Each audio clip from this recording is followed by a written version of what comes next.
Sure. All right, our question of the day is, my daughter was frustrated at school last year, feeling misunderstood by her teacher who saw her as antagonistic. What can I do with this as the new school year approaches? What do you think? Well, I think that this is a great thing for mom or dad, both parents, to tackle before school starts. And the question is, what did you do, honey, that might have, brought this teacher to feel this way about you? Do you think there's any behavior that you had? Because the truth of the matter is, they're not going to change the teacher. They have a new teacher anyway, and they can help that daughter not do whatever it was that was annoying. And that's so often the case. I hear a lot of times we get questions from parents, oh, this teacher was picking on my child, and lo and behold, the next year's teacher picked on my child, and so did the year after that. And I remember actually point blank one saying, the problem is obvious.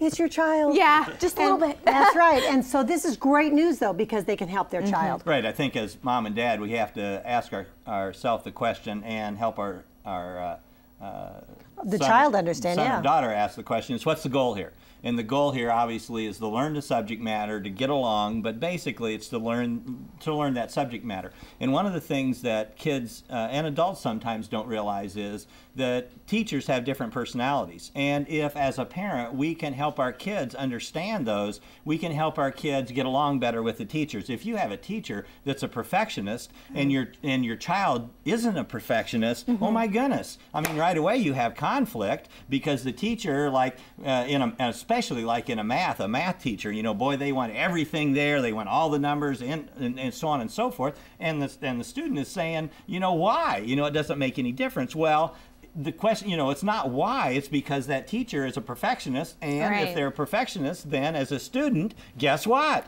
Put them all in line, do exactly what the teacher wants. And so as our kids understand more how personalities work, then they can look at that teacher and say, well, they're not like I am, but what's my goal? My goal is to learn the subject matter. And that's going to be a reoccurring problem throughout your life. You're learning that at that time, because you're always going to run into people with different personalities. One of the things that we did with our sons was we actually helped them understand, we didn't go through the Myers-Briggs personalities, but we helped them understand. And that actually happened with one of our kids. He came home and he said, she wants the dot, the decimal point, right on the line. And I looked at him and I said, so what are you going to do? He goes, well, I'm going to put it on the line. To him, it seemed absolutely ridiculous, because he was much more right-brained and much more creative. Yeah. But that is a wonderful tool. And Kate, you're 100% correct, because all through our lives, if we can understand, different isn't better or worse, but understanding the difference really helps. And it goes a little bit beyond that when you get to be an adult and you're trying to find a job. Bosses. Or co-workers. I mean, you never know. Exactly or so spouses. And spouses' families. So there's always those very things. Great time when they're young to teach them. Absolutely. Well, great advice as always. And if you have a question for the Smileys,